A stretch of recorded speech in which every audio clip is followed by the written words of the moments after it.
There it is, blast off. I am live with Derek Deminsky, probably better known as Golf Better Tucson. It's not too often that you're going to be up there someday like Shaq or an MJ and Tiger, where everybody knows you by something other than your real name, which I guess kind of can be a cool thing. You keep your anonymity that way. Yeah, when I originally did it, I remember I just thought of this name a long time ago, and then I've debated using my name, Derek Deminsky Golf, and all this stuff, and it's all good. Golf Better Tucson's working fine, so we'll just roll with it. You know, one of the names I saw someone had dubbed you, who I thought was very cool, was the King of Spin. I thought that was pretty sweet. It's very nice. I don't know who dubbed that. I really enjoy that area. A lot of people come to me for that, and it's super fun to spin the ball. So I enjoy it, and I enjoy teaching it, and I really enjoy, especially with a lot of guys at Ping like Eric and Como, Marty, Dr. Wood. I know you've had them on, but just kind of diving into that and kind of figuring out some of the whys with all of that. It's just a very interesting area. Super fun. Piqued an interest a couple years ago, and just like trying to do funny stuff. Yeah, I was very, as an outsider and a big fan of yours in golf in general.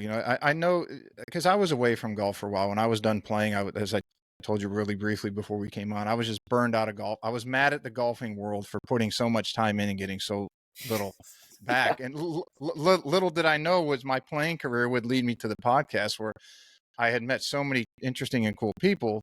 And that just led, I would have never met you if it wasn't for like Andrew Rice. And I met Andrew Rice from playing.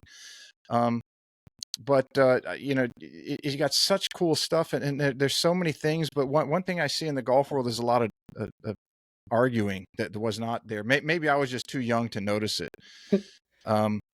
But I was very cool to see when Ping brought you on board, because I'd followed you for some time and you were doing some very cool stuff. And Ping, and I guess Joe Mayo's now that they pulled him in under their umbrella, and Ping seems to be one of the few that is bringing in. I guess you would be an influencer technically. That you have so much following, but people who are really doing some very cool and interesting things, and they're bringing them into their company to say, hey, we like what you're doing. You're doing some great stuff. Show us what you're doing. Maybe we can contribute something and we can collaborate to take this thing to another level. Yeah. So just as an outsider, or somebody that maybe, I guess I'm an insider because I'm a coach watching this, it's cool to see in a world that seems to like to argue about everything. Geez. So golf instruction golf instruction is so wild. I mean, and I think we're so dissimilar. We make doctors all seem like they say the same thing, right? If you look at, I think it was so long ago when Tiger was struggling, they asked like the top 50 coaches, which again, if there's maybe a consensus, it's maybe like the top 50 coaches on what he should do or what he should work on. I think they gave close to like 50 different answers, right? Mm-hmm. So the unique thing with golf then is a lot of ways can work, like what's best and what's all this. Well, it's so tailored to the individual that, and again, there's a lot of strongly opinionated people. I don't know when this will be airing, but I know like open forum at the golf show, which I would love to go, just because I feel like it's just going to be controlled chaos and exciting and yelling. And I've heard all the cool stories. And then tapping into Ping. So I've always been a big fan. I'm great friends with Marty Jertson, such a great player. I know you've had him on. He's like great at everything, right? Designing clubs, smashes it, stack, great player, majors, cuts, playing great, just common stuff like that. And then really in doing some of the stuff for the coach camp and all that, he introduced me to Eric, and we kind of did some spin stuff together. And then Ping really, their wedges are outstanding. Their new wedges, especially coming out, are great.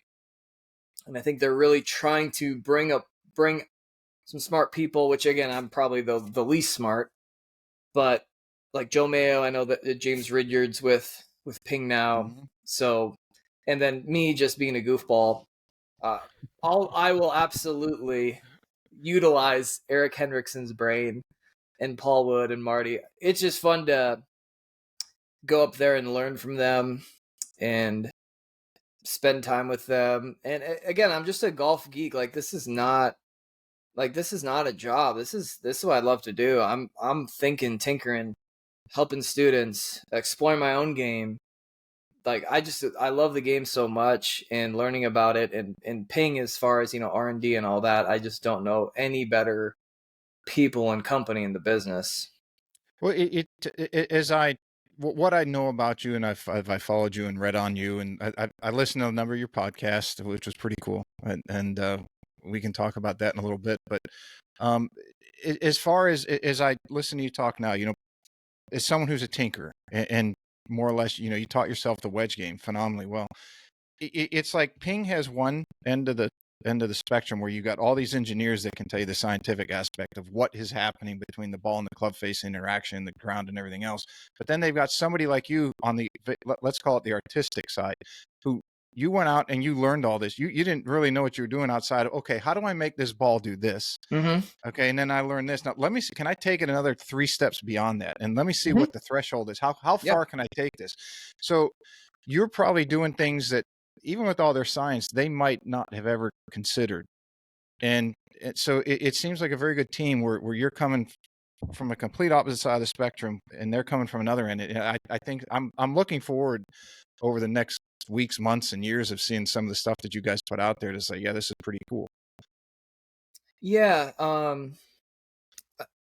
Exactly. Just tinkering, right? I'm a big Mm-hmm. tinkering myself, probably to my detriment in my golf game, right? I mean, but the thing I don't mind when someone tinkers, they're trying, right? Mm-hmm. I'm trying to get better. I'm not just gonna sit back and not try anything. So I get that tinkering aspect, and really what got me into spin, and Chris Como has been a good friend in this, is, and I've talked about this in maybe some other things, and I have it on some of my videos. But seeing there's 2 shots that Tigers hit where the ball flew high with a lot of spin. And I remember when I saw that, I think I reached out to so many people online. And I got these answers like, oh, it's not that hard and it's not that common. Anyone can do it. Tigers doing this and this. And it was kind of almost like thrown away. And I was like, no, I don't think so, man. Like that ball's going way high with spin. And then Como, when I reached out to him, he was like, dude, I agree. Like, this is crazy. So we kind of were on this journey and we were talking hypothesis.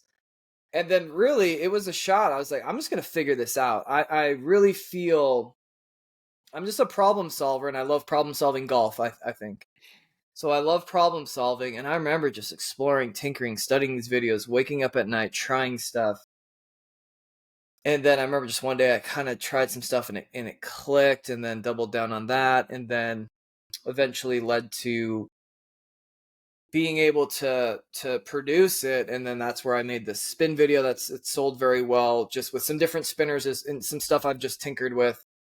And again, ping, the thing for me is I can do some of the stuff, hit the shots, and then I just let Ping and Eric and all those guys, you explain it. I'm not going to explain it.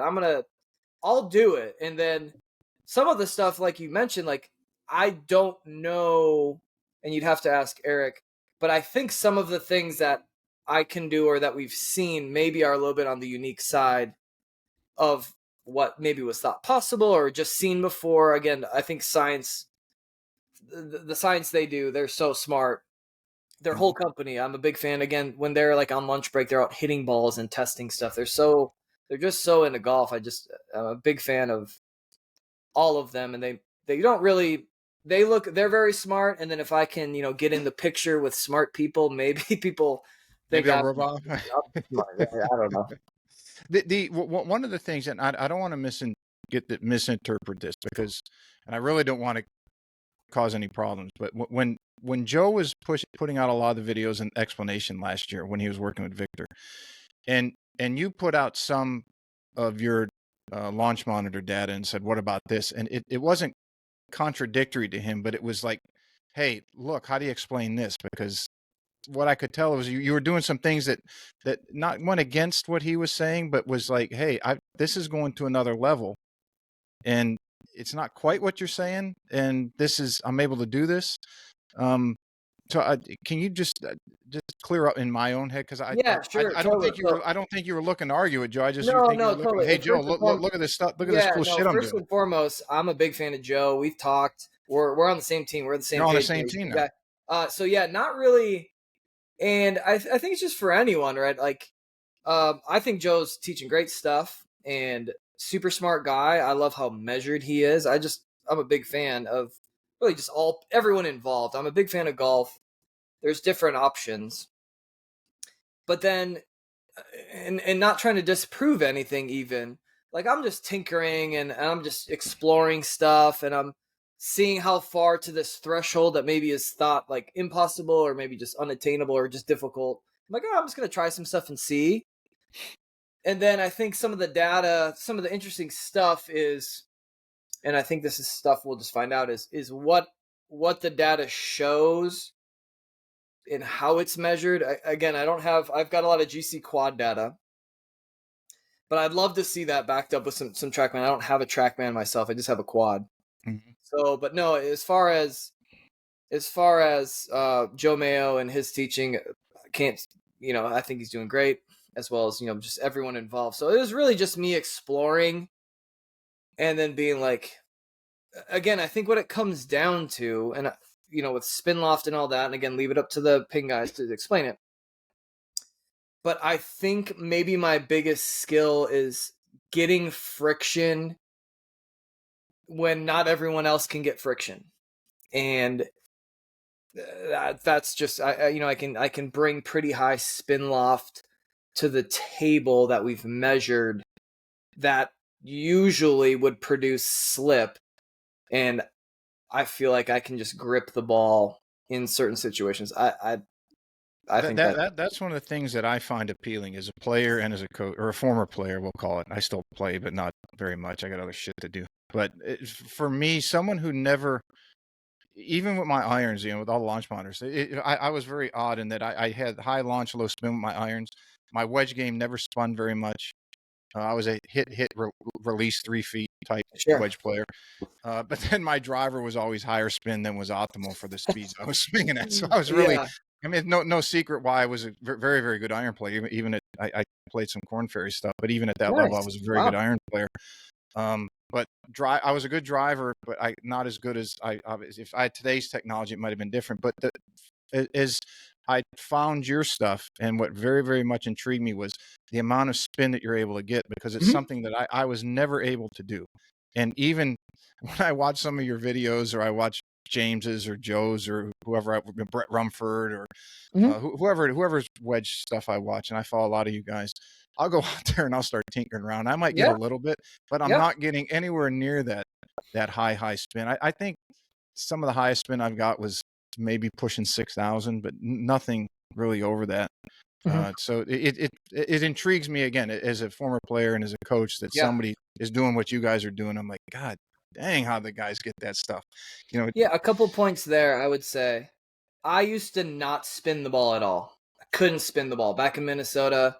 I grew up hinge and hold Dave Pell's. Mm-hmm. I couldn't spin it right. I remember when it was like windy, I would take my Snake Eyes 52-degree wedge, which is like my first wedge from Golfsmith, the Snake Eyes Yep, wedge. those are some good wedges. And then we would go find the Titleist DT spin balls, right? Because DT spins, it's got to spin. And we'd go out to like at Pheasant Acres, where I worked for a little bit under Steve Fessler, one of the greatest people of all time, my golf mentor. Um, and it would be blowing like 30 miles per hour into, and we're just trying to like hit down on it and like trying to use the wind to try to help it spin. So really, I've came from zero spin. I think I posted some video on my social where I kind of just talked about my spin journey, but I had no spin, no game, no sauce, no nothing. Hmm. And then I started to just learn some things, and I've got somewhat of an addictive personality. So it's like, oh, I'm just gonna spin a little bit, and then I remember I hit some shots. It's like, oh, I'm gonna do this, and I got some certain equipment, certain wedges. I got better at it. Continue to get better at it, continue to tinker, just like you mentioned. So I named one of my spinners the Rumford spinner after Brett Rumford, after watching him. I think it was at his coach camp, the way he described certain things. The Rumford spinner is named after what I perceived his intentions to be. Interesting. And then I was like, oh, I'm going to try this movement. It launched lowest spin. I was like, oh, cool. There we go. So that was one of the spinners. It's called the Rumford spinner. And based on tinkering with what Brett Rumford said. That's it. That's very cool. That's a very interesting story, how things come about that you never knew. Mm-hmm. How does, as far as the people who listen, I have a wide array of people who listen. I golfers, of course, but high handicappers to, I've been told, some of the best players that playing around the world will listen to this. Let's go. How does somebody get spin? Sure. So the biggest missing piece, and I'll kind of talk you through my journey here. So you have to have a high friction environment, and I teach a lot of spin classes. I get a lot of people that come from all over the world to learn spin. Where most people can't spin the ball is they have too grassy of a situation, the equipment, the ball, it's too grassy. It's really not a non-friction environment. So a lot of it has to do with the equipment. And again, ping wedges spin a ton. They make me look good. And then in my videos, I'll use the Titleist Pro V1X or Tiger's Bridgestone ball. And then the spin process. Now, all the videos that you see of me, they're all off grass. Like nothing's off the mat. When I teach a spin class, though, to people who have never spun it, we go off a tee first, then off a mat. Because again, most friction to then off the mat, which still produces friction. And then we have a perfect lie off the ground, which some lies, again, if you get interference, you can't spin it.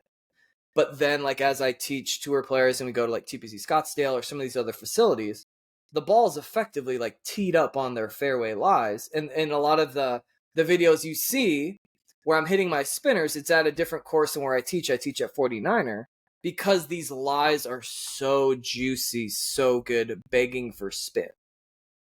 So that's where, again, it's so lie dependent and all of that. And then really where a lot of people come to see me, the first spinner I teach everyone, and again, you can go with the spin loft principles and all that, but off of a tee, a small fade pattern. So a lot of my spin shots, you'll notice, they all spin right. All big spin shots you'll generally see around the greens, because once you get to like 30, 40, 50, 60, 70 yards, you're creating a ton of speed and spin anyways, but the shots that you see me hit are the 10-yard shots that spin back. They're cut spin, fade spin, spin axis tilted right.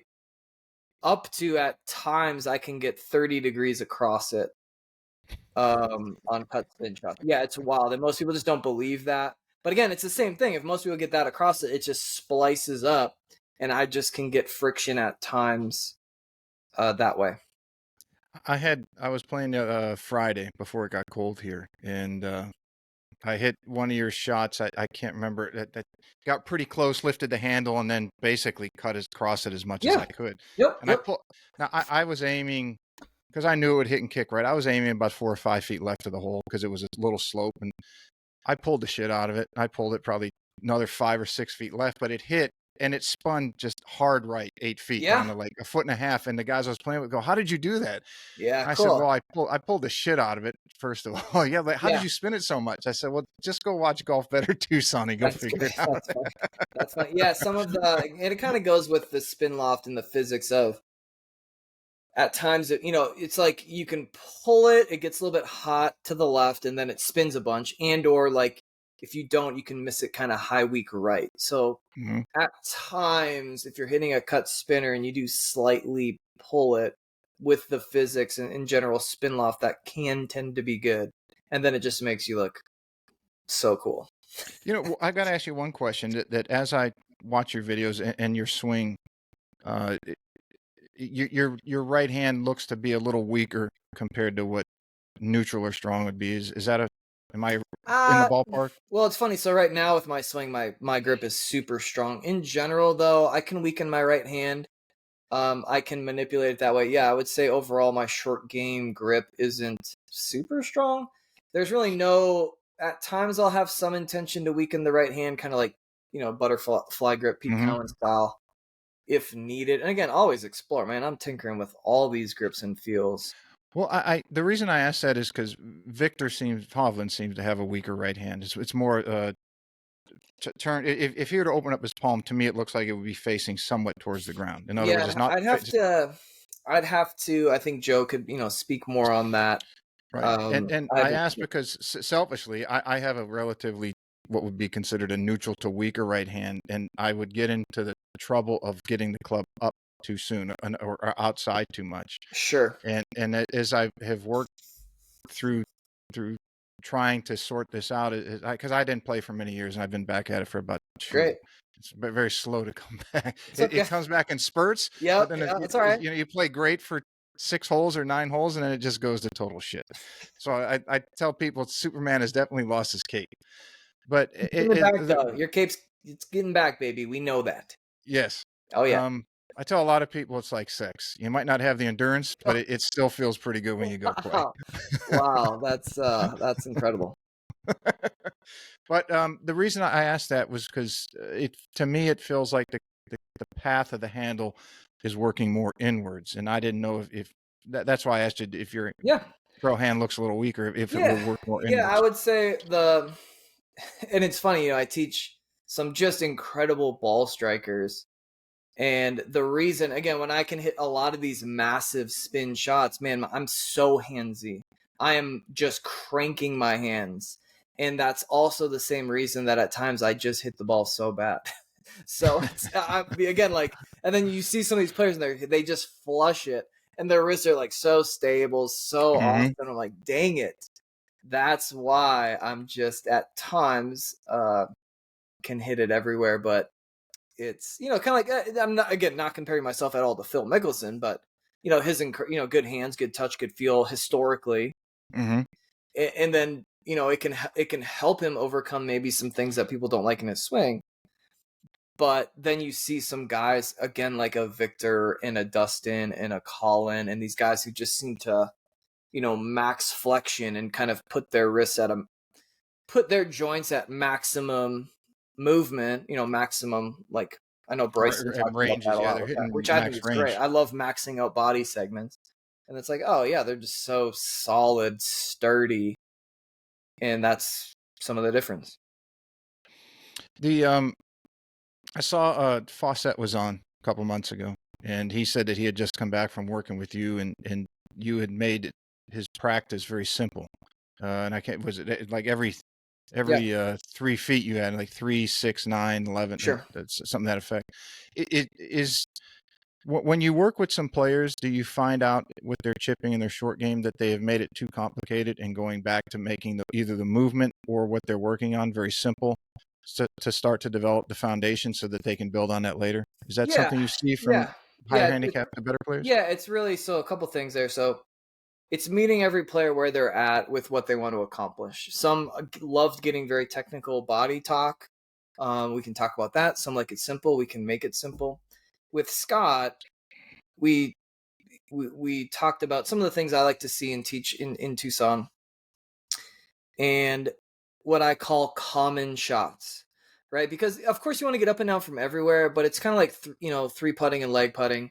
It's like the basic ones you need to get up and down a bunch. I often see, and I've done a lot of metrics and done a lot of studies myself. I'll often see from 5 to 15 yard carry shots. When you're near the green, you have to carry it 5 to 15 yards. You should dominate that area, so that if you're just off a green in a pretty good spot and you're making bogeys, like those should be what I call lag chips. Like we should be able to get them within 10% of the distance very often, meaning 60 feet away, we should get within 6 feet. Like if it's pretty Mm-hmm. stock, pretty basic. Like, and a lot of that then I attribute to in chipping.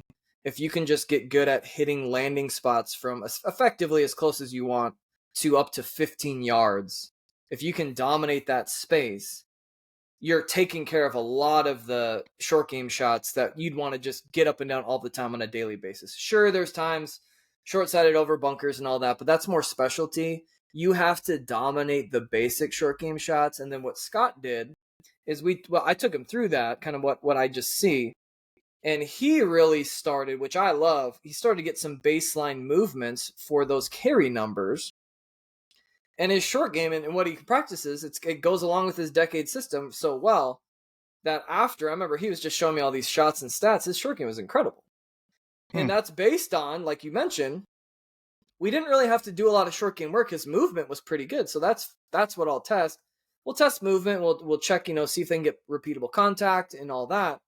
But then it's the touch factor. So then if I put out targets and I run you through my tests, like I've had some players come in that don't really know why they stink. And I can tell them why they're bad. It's like I've had some great players come in and test. When I test them on some of my tests, I'm like, here's why you stink. Like, you cannot carry the ball within 2 to 3 yards of a 5-yard target. This is terrible. At your level of play, this is what's holding you back. Now, you can tangibly practice that, but this is why you're trash. It might look good, but these numbers don't lie, and here's what you need to practice. And then I'll just be honest, and they'll say, oh, great, thank you. Like, no one's told me why my short game numbers are so bad, because they say, oh, it looks pretty good, and you're just mental out there. It's like, no, you can't hit your spots. So if you can't hit your spots, you're just hoping to get a good result. Now, again, do you have to pick spots? No. Do whatever works. But if I pick a spot, let's say I have a green and I pick a spot, and if I hit that spot, my chipping did its job. If that ball doesn't get close, maybe it gets a bad break, maybe it's a bad read. But it's not my chipping's fault. If I pick a spot and I hit that spot, my chipping did awesome. And if that goes to 15 feet, that's a green reading issue, break issue. That's different. So then we can start to quantify what's good and what's bad rather than just, oh, I didn't get that up and down. It'd be like, no, you hit a perfect chip. And then, yeah, you needed to pick a closer spot or pick more loft because it ran past. Boom. So it's not just like I need to go work on short game. Based on that shot, you had a perfect short game shot. You don't need to. You need to get better at assessing greens and reading greens. And then if that's the first hole of maybe a tournament, man, we can parlay that into the other 17 holes and say, man, that one really took off. I hit my spot. Let me adjust my spot tangibly towards me, and or I can loft up. Now we just have options, tangible options. I love having a tangible plan, not just hit it a little softer or XYZ. You can do that, but I love, hey, you know what? I picked a great spot. I should have maybe picked a spot 2 steps closer. Next hole, okay, let's make that adjustment. Yeah, the one that gets me is misreading the lie. When you play enough and you execute a chip shot the way you want to, and impact feels pretty close, but you look up and that thing looks like a knuckleball, and you're like, oh no.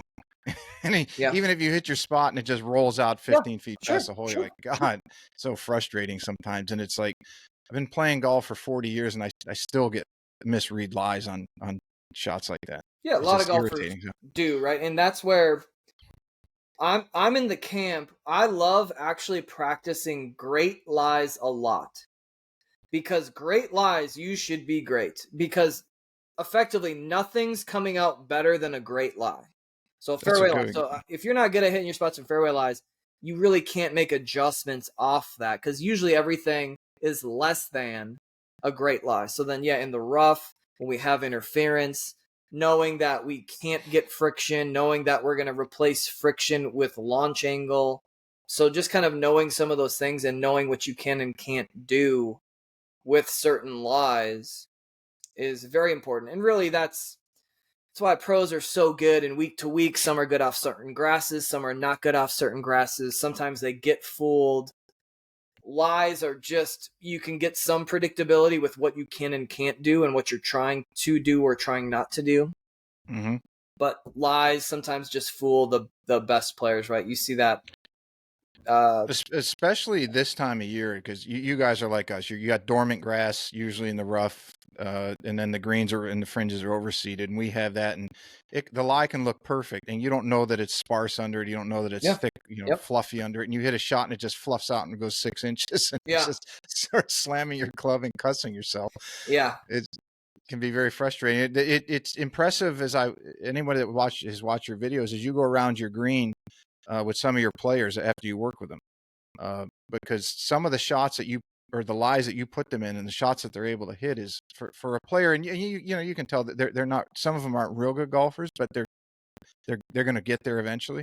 But their skill level that you've taken them with in a short period of time to hit out of some of those lies that you stick them in is pretty impressive, to say the least. Yeah, and it's really, so there's a lot of people that, again, if I teach like the cut spin shot, it just has a lot of no dig principles, because I'm a big fan of getting ball first when you need to get ball first, massive skill. But then also my short game changed when I started to use the ground first when applicable. So if it's rock firm, I'm going to hit the ground first and then hit the ball. Like I'm hitting the ground first on some high soft spinning pitches a bunch. Now, I don't want to try to go ball first and accidentally do other stuff, or try to go ground first and accidentally get the ball.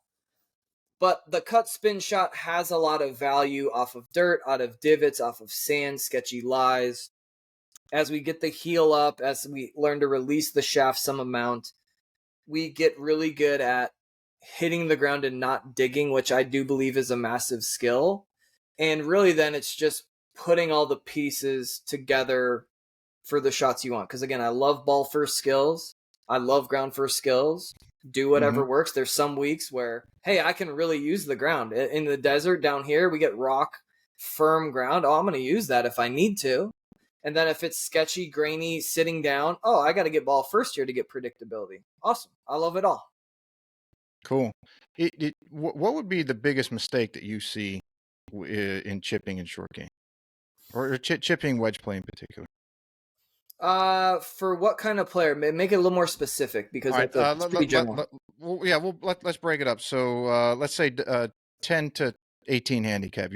So your average golfer, your weekend golfer, Oh, sure. someone Yeah, who's I would just say in general, if they're really trying to play for score, the most basic shot, right? At times you'll see people, and not really reading the lie. I see a bad lie and I see a bad player grab their highest lofted wedge, and I just know it's not going to go well. I don't need to see much more than just their shot choice, right? It's like the ball's kind of sitting down. Again, in some of those lies, right, it's kind of sandy. It's like, man, they're just never getting clean contact.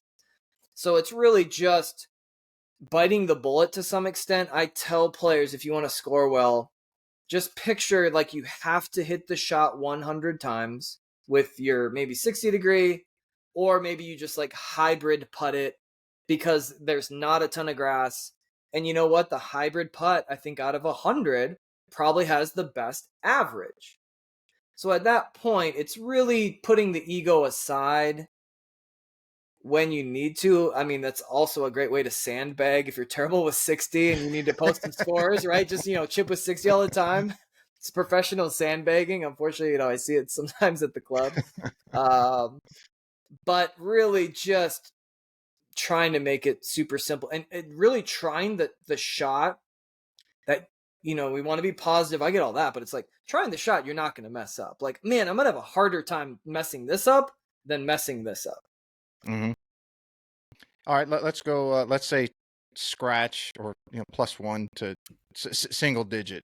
Where do you see the biggest issue with that? So this is where, and again, it's just so applicable to the player, but oftentimes clubs very low and underplaying too shallow, and that's where I believe Joe Mayo has a lot of credibility. Just, we've talked about it, and we just see oftentimes like wide and shallow is, in my opinion, really good for those that it's really good for. Jason Day, Steve Stricker make it look so easy. Things, though, that we can consider, right, is if my ball's here, and if I just kind of move the club back and through with my wrists, or if I go super wide and I move the whole club, which one has more work to do? Yeah, makes sense. And at that point, so here's the thing. So then when people try to go wide, they get all that. They tend to lack wrists, so the club stays way under plane. So then it's super wide, super moved off the ball, super low. And sometimes they're told to do these things. Again, I'll give players any option they want. They can do whatever. And that's where I have a good drill. Is I got a 9-shot drill that'll just help you explore and see what's good. I like that because with a lot of players I teach, I don't get a chance to see them in person. I'm a big in-person guy. I don't love online lessons. I do a bunch, but I'd prefer to come see me in person so that I can get hands-on. But wide, low, inside, too shallow, and then that's just begging for poor contact unless they offset it with great body movement, which they don't always do. And then they're just told, like, oh, Steve Stricker does this, Jason Day does this, super wide and Mm-hmm. shallow. And really, in my opinion, Jason Day and Steve Stricker are more outliers than models, especially for the super high-end spectrum people who are not coordinated. If they got to move this whole club away and they don't have any power levers to provide power and they don't turn well, it can be a recipe for disaster, even though it seems simple, even though Jason Day, Steve Stricker make it look simple. It's what I use. It's my stock pattern. So I'm not like bad mouthing it. Again, it works great for me. It's awesome. It's awesome for those who it's awesome for, but it's not always a great fit for those trying to learn a style. So that's where I just say, hey, try these options and you tell me what you like. I don't care what you like. What works under pressure? Yeah, and then I would have to imagine based off what they like, you know how to start after they build some confidence and they can develop that to a very good extent. You know already in your head where you can take them easily and where they're going to have challenges, kind of like a spectrum. If Yeah, they're sure. Yeah. So very common where people will just like, again, if someone's super wide, low, under, they're typically shut. So if I just want to get them on plane fast, if I have to verbalize it, I'll say, hey, hit me a couple wristy cuts. Like try to wrist it outside and wrist it down. Just see what that's like. And then oftentimes it's just right on line. Their contact improves. The club's not moving as much. Like, oh, this is great. And then we look on video, it's just neutral. So that's also why I like that style, is because usually when someone comes in with a shot with their stock move, it's one of the 9 shots. And then we can show them their offsetting medicine. Again, like people who are too wide. And again, for me, if I tend to get too wide and under, I've just got to feel some amount of a fade pattern to get me right on plane again and my contact improves. So it's like, doesn't have to be as technical as doing all these wrist movements. It's like, no, just feel more fade pattern. And for a lot of good players, tour players I teach, like they can work the ball in their full swing, and just being somewhat able to learn shots and skills through shot shapes in short game, rather than, hey, let's get that wrist to extend more, let's get those forearms to roll open more. It's like, no, just hit me a wristy cut. Oh yeah, that's Yeah, it. And then you can just keeping call it. it what it is. Like I'll hit that cut spin style a lot, but that's not my normal. It's just a cut spin, like fade spinner shot. That's awesome. And then my stock is just more neutral. Yeah. That's interesting you say that, because when Scott Cox was on last time, he about 6-8 weeks ago, we were talking about how to maneuver a tour player or a better player, because Yeah. you can make a suggestion that could be right, but the way that they think about the game and their swing could completely throw them off Sure. 3 or 6 weeks, and at their level that's catastrophic. So going not only like, hey, I know he needs this or she needs this, but if I can, they're not that type of player that I can say, hinge this and roll these arms. They're Yeah. out there playing and focusing on variables and all this stuff that's going to screw them up. But if you can say, how do you hit a fade? And now, here's what I feel. Yeah. Okay, I want you to feel the same thing on this shot. Yeah. And then it's like they pick it up like that. Yeah, and Scott's brilliant. Again, you've had some great, awesome people on the show. And yeah, usually with tour players, they can work the ball, and without getting too technical, they could hit fades and draws. Mm-hmm. And that's what I also like players to do, is we can quantify it in just a shot style and shape to be like, oh yeah, hit me more of a wristy fade. Okay, that can help you stop the ball if you need. Hey, you want to roll it up more? Hey, show me a little bit of a draw. And we can really get results quick, calling them and quantifying them as certain shots rather than getting too technical. So it's an easy way. Again, that 9-shot drill, I just have a bunch of players do it all the time. Also, it just builds massive skill. So if I had to short game with any of those 9 in a tournament, I feel like I could, but I know what I like. I know what is my medicine. I know what maybe isn't as natural for me. That's great. Do you and then the last one would be the tour pros. I guess we kind of hit on that just maneuvering them or getting them to feel something. Yeah. Or work towards this direction instead of, we're an amateur who's learning the game, and they kind of have a blank slate. You can say, I want you to roll your arms more. They haven't developed a certain patterning yet. So yeah, that's very, very cool stuff. Do you? I think I know the answer to this, but as someone who is you have a specialty, and you do very good coaching as well, but you have a specialty on chipping in the wedge game. Yeah, it's I love all areas, but honestly, like teaching high level short game is my favorite thing. But I teach a lot of 20 to 35 handicappers how to swing, which is when you start dealing with people with not a lot of skill, you can tell a tour player wrong information and they'll make it look good. Mm-hmm. But when someone comes into the lesson and they miss your hand for a handshake, and we got to get this club on the ball, I'll tell you what, we're in for something. You know what I'm saying? Like they come in, they miss. I'm like, wow, and we're trying to put this club on this ball at a high speed. Whoa, we got some work to do. You are going to earn your money today. Exactly. So that's where it's like, man. But I enjoy it all. I enjoy anyone helping. Enjoy helping anyone play this awesome game for sure. It seems like chipping is becoming. I mean, it is a developed skill. You're a prime example of that you taught yourself through all these years, and you do it as well as anybody, if not better than anybody.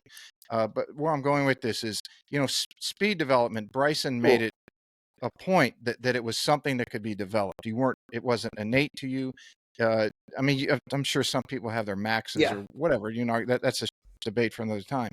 But he illustrated that you can develop this and become much better at it if you do it the right way and put the effort into it. And it seems like as more and more specialty short game coaches are coming out or becoming more prominent. Again, you, Joe, James, Parker, Blaine Savoy, and Doc Rob Neal. I mean, James Seekman. Awesome. The list. There's a lot all of great people, coaches. Yeah. I don't know them all, but I love anyone helping anyone. It seems like the chipping in the short game is going to be the next big opening, or to the masses at least, the way that speed has been the last couple of years. Maybe I see something just as a coach that has been lacking, and that's where I'm coming up with my theory that no one has really taught it the way that you guys have. No one has taken it to the level that you guys have. The same way no one took speed to a certain level. Yeah, and it's kind of just like you'll see this thing with like putting coaches, and the thing that is kind of been nice for myself, it's really really the speed, that's kind of like working out, where and again, Marty, the inventor of the stack with, his team and Sasha, but if you just like really tried on your own to swing something fast over 6 months, like you probably will get better at it. Like, like an athletic movement. But short game in some of the swing stuff, again, it's like technical in a sense that you'll see a lot of people, and I see it all the time at the club, they're just out exercising. They're doing nothing to improve their game. They're not technically getting better. When you get clubs, when you get a wedge, you don't get an instruction manual how to use it. And unfortunately, there's a lot of ways that club can be swung to kind of work. And what I found is most people overcome their terrible swings at times with skill and hit some good shots, but their swing is not designed to hit good shots. It's designed to hit terrible shots, and they'll overcome it with high-level skill. So it's not designed for anything good, but man, they make it work sometimes. So that's where, and then really the nice thing, I've gotten to work with some incredible players that some of the situations I've been in, it's kind of like extra credit. It's helping a player get from 100 in the world to like top 20, right? And it's kind of their missing link because they drive it so well. They hit it so good. They do all these other things to where they're going to keep their card even if their short game stinks. Like even Victor, when his short game was real bad, he still got to, I think, like 3 in the world. And again, even at times he would hit some awesome shots. But that's where, again, like Joe came in and you could just see incredible improvement. So he took his knowledge to that player and just, beautifully applied it. Yeah, he did. I mean, it just took Victor to a whole new level. Totally. It's awesome to see. Awesome. Yeah. I mean, all the pieces were in place, and that was like the keystone that they just. Yes. All Joe had to do was put it in place, and Victor just had to get comfortable with it, and then it was game on. Awesome. How often do you get accused of photoshopping some of your spin shots? Oh, that's funny. So yeah, early on, balls on a tee. Then I think, and then there's a part where like, I think it's just a joke, but like, those remote controlled balls and all that. Yeah. But at that point, like early on when like it first happened, people would say that. But then now it's just, we've done so much research, so much stuff. There's just too much info out. It's like if you want to do and say that now, like that's we're just Mm. past that. So I don't mind. And just come, I get a lot of people that come down where I practice and they just watch me. It's like, that's fine. I don't mind. Like we'll hit some shots. I'll show you how to do it. Like I have no problem hitting shots, and people will stop and be like, they'll come up and be like, whoa, how'd you do that? And I was like, yeah, I mean, it's just tinkering, having fun. So I got a remote control in that ball, Yeah. and I watch my phone. I got this app. Yeah. And then like a lot of them, I think a lot of it was when I would do some of the shots in my backyard with some of the spin. Well, number one, I'm not an idiot, right? So what I'll do is I'll hit some big spinning shots. I'll see where that ball wants to travel. I'll note that spot and I'll build around that spot. And then like, I'll have that ball funnel into that spot. So like I'm hitting the shot, but then it's like going into that spot because I've just done a little research. Like it's not, I'm not like randomly making it go down the slope. It's like, no, the slope's right there. It's going to fall here. Let me just spin it up near there. Boom. You had a very cool podcast episode about 5 easy things that anyone could do to improve their chipping. And it kind of rung home with me because my as I got back into the game, my chipping was struggling, and Jason Sutton has helped me with that. Nice. I went to go Great. see him. Awesome. But I was very frustrated that I would default back to getting steep and across the ball every time and just hit these low. I think even on his, I say, go ahead and post it. I'm cool with it because I was laughing my ass off. I actually hit the dreaded shank while we were together, and I said, yeah, I'm laughing. Like, don't phase me. I see it all. It's not, don't phase. So what I did was, because in the summer it was so hot, it gets hot as hell here, like it does there in the summertime. You do not want to go out and practice in 103 degrees index. So I went to Walmart and I bought some of the PGA Tour sponge balls, and I slid my dining room table out of the way. And what struck me was you had mentioned wearing out a rug or carpet all the time, always. My girlfriend said, you're going to wear out that rug. Everywhere I've lived. So what I do is I sit in my dining room, and I've got these balls, and I try to. I don't chip in the shoes because I don't have the room. I have a townhouse. It's not, but I'll try to chip to the first step, and I'll try to chip it onto the second step, and then the third and fourth and fifth. Awesome. So that one really rung home with me. But I thought just for any golfer out there at any skill level, listening to that podcast would do them a world of good. Which one was that? I don't remember. I can't remember. It was titled 5 Things You Can Do at Home, or 5 Easy Things You Can Do to Improve Your Chipping. But it like I said, because I was been chipping up my stairwell. I love it.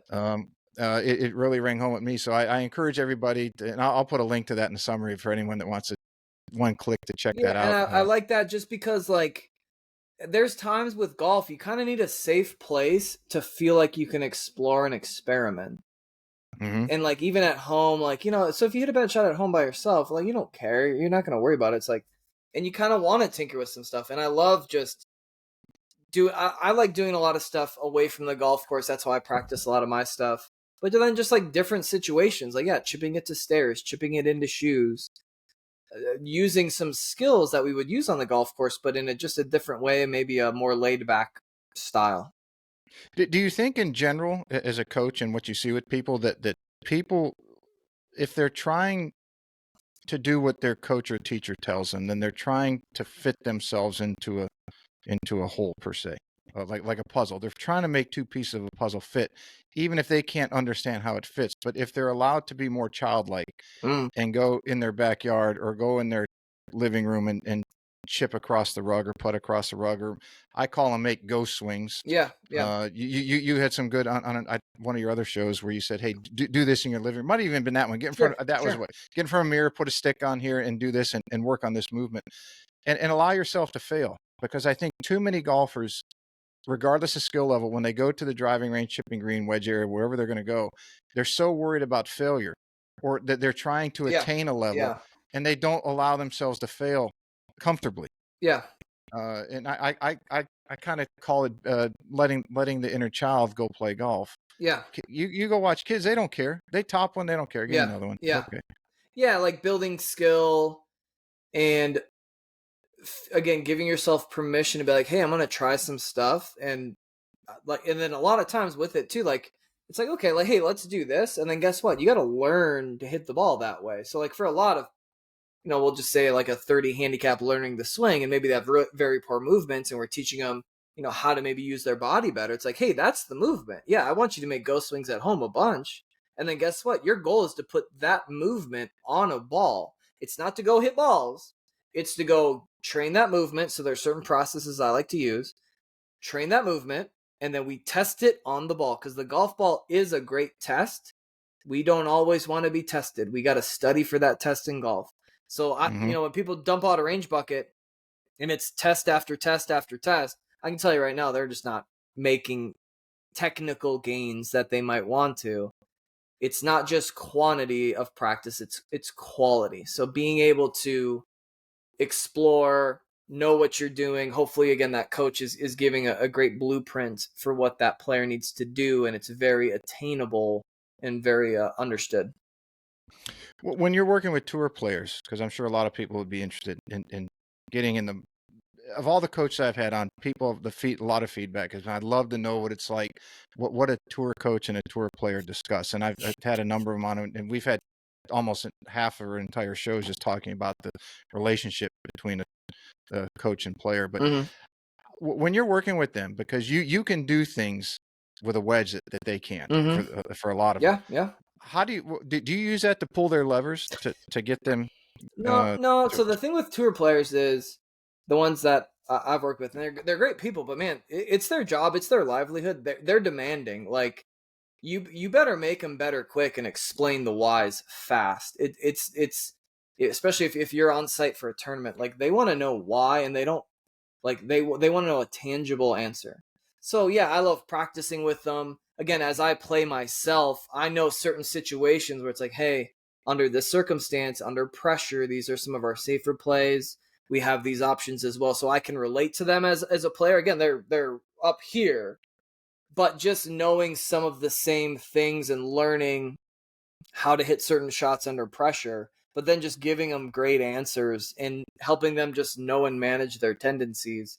Because again, they're extremely demanding. They're friendly, but they're not just trying to hang out. They want to get better so that they can play better, so they can make more money, so that they can win. It's let's get results. It's a results based business. Where then there's a lot of people that you'll see and they come in. It's like, hey, we also want to have a good time. We enjoy the game. So it's knowing what they want to achieve and helping them, giving them the plan, letting, fully explaining, but then helping them see fast results. For me, some of the easiest people to teach are I'll say like 6 to 10 handicaps, because they're usually pretty good players. It's usually something fairly easy to change, and I call it tweaking their swing. Sure. They're not really coming to me for an overhaul. Sure. But when you can tell a player, as you just alluded to, whether it's at skill level, it's a scratch, it's a college player, it's a tour pro, when you can tell them, okay, here's where you are, here's where we're moving you to, here's what your kind of your tendencies or tangents that you might get off on, and if you do so, here's where I want you to come back to, because where you're playing, it's going to give you the best chance to do what you want to do. Yeah. And I have seen that with especially in my area, because I was successful locally, and then I didn't make it obviously to the level that I wanted to. Didn't play in the American Express this week, so well, no, I would be on the Champions Tour by now. So, but when you have a reputation as being a very good player, they're more apt, that skill level is more apt to listen to you. And when you can do things that they can't, like your wedge game, that's why they're coming to you. You can do things they can't. But then when you can explain it to them, knowing the situation that they're going to be in, and say, again, here's where you are, here's where we're moving you to, but here's some of the things that you might slip into, because they're common, and here's what I want you to do in that situation. I mean, that's pure gold, if not platinum, for those players. Yeah, and that's where, again, I've never found that demonstrating well and then also having some skills that a player wants, I've never really found that to be ever bad.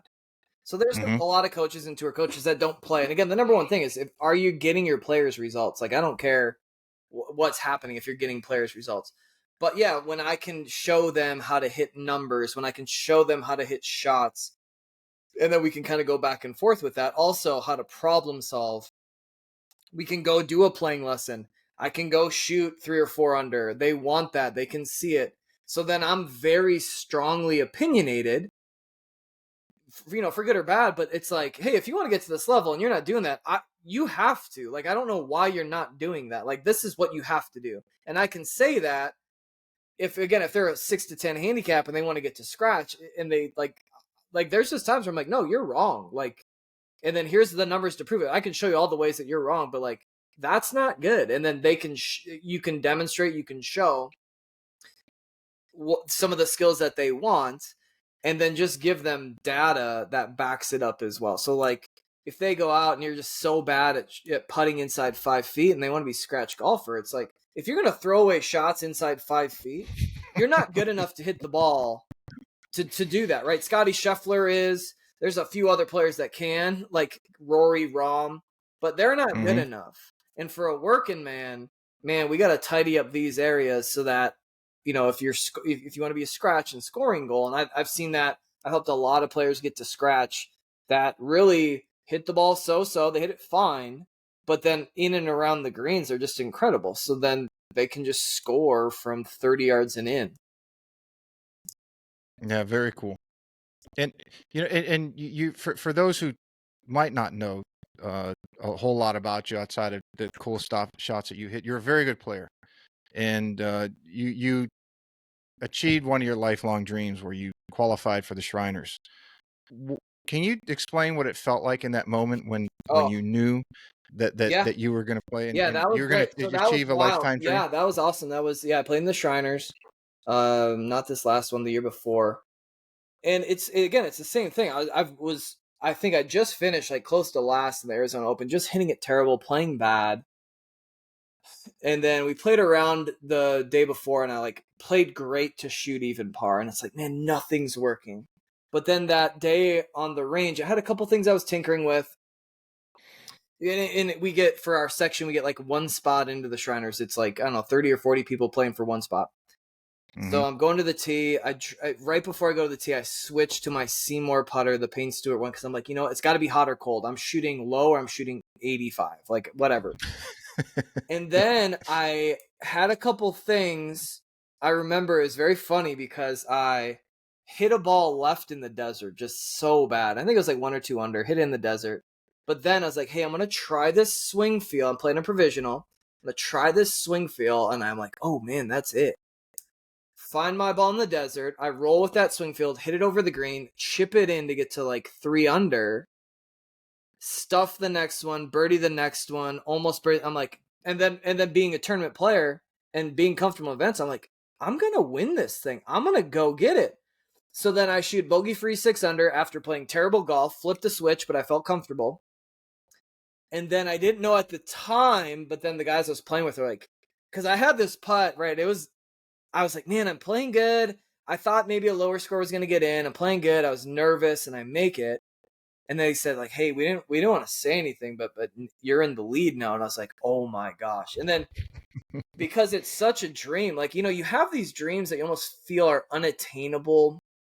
And I'm like, man, this would be too good to be true. And there's some great players behind me that I think shot like 5 under. And then when I got in, I couldn't believe it. I was like kind of emotional. I know my parents called my bro, because it's this lifelong dream to just play in it. And then to like have it happen was like, almost like, am I dreaming? Like, this is so awesome. And then the whole week itself was just amazing, incredible. Unfortunately, I went into the week on the PGA Tour hitting the ball as bad as I've ever hit it. But same thing, I kind of could shape the ball. I can problem solve. It's all these things I teach these players. When you have no game, so I feel like I have no game, and I got to go play the PGA Tour, and I'm hitting it everywhere. Some of the videos you'll see, man, I'm in places that no one's going. I'm the shortest guy there. I'm the most crooked. But I putted great. I kept making. We had the greatest gallery out there. I kept making like 7-foot sliders for par, and everyone's going bananas. And I'm sure my playing partners were just like, "What the heck?" Because I'm hitting it everywhere, getting up and down, making great putts. And really, that really saved me. And not that I would ever be embarrassed. I think a strength of mine is I don't care what people think. I'm very comfortable looking like an idiot. I can, and I can free it up. So that makes me free it up. I can go free it up. On Right. the first tee, like, I'm comfortable if this hits someone. I'm just going to keep going. I've topped plenty of golf balls in my life in tournaments. It don't phase me. I'm going to keep going. So at that point, I'm like, well, I can just free it up in events so well. And so I felt very comfortable, again, just with everything but my golf game. I was comfortable in the moment. I was comfortable putting, thankfully. Had the greatest week, greatest time. It was so awesome. And man, it would just be fun to do when you feel like you're playing well. And that wasn't the case, but I take nothing back. It was so awesome for myself, my wife, my family, all the people that came and supported. It was, yeah, dream come true. And there's a couple times out there I made a birdie putt on. So I parred the first couple, and I was like, normal nervous, but I was like, I'm fine. And then I birdied 4, and I kind of like almost walk it in, and man, I like started crying because it was so like, man, this is it. Like, and I just walked in a birdie on my 4th hole to get to like 100. I was like, man, I was like, it was just awesome. And that happened again on the short par 4 with the big grandstand. I made birdie, and the same thing. I was like, man, I'm like tearing up. And it was just because it's just these life goals are hitting you. And it was just so awesome. So like, when you see Michael Block and all that, and he gets maybe some grief, but it's like, man, I get it, dude. Like, and then he's just playing awesome. And it's just, man, I didn't have anything like he had, but it's like, man, it's just such a dream. And that's, again, the part of the beauty. I love to teach, but man, I love tournament golf. I love playing, testing myself, being uncomfortable, seeing what I'm made of, battling when I have nothing. Like, I love that grind. Oh, I love it. Where does your dream or your goal go from here? Do you say, let me go down that path again and see how much more efficient I can be, or is it like, let me see if I can get into some more events? Yeah, that's what everyone says. They're like, are you going to play on the PGA Tour anytime? I'm like, I'm trying. I'd love them just to throw events at random, like, I'd love them to, but it's not going to happen. So yeah, the cool thing with, again, being in the PGA, we have some opportunities like that. And then for me, just really, I want to, like if I had to try to play pro, because I get asked that a lot, I just don't have the speed. And I help a lot of these D1 kids. Like, again, you saw Nick Dunlap and some of these kids for Auburn, Florida, and they're just cooking at 185 plus ball speed all day. Like 185, 190, low 190s. And it's like, man, I'm working my tail off and I can maybe get 170. I'm like, and then so at that point, it'd be a crazy amount of work. So at that point, again, I just want to play great golf. I love playing great golf. I love playing in our section, in our chapter, and just playing everything. But really, I just love playing great golf. I think everyone at any level in this, sport that we play, and golfers are the craziest people, right? We're just absolutely bananas. We're insane.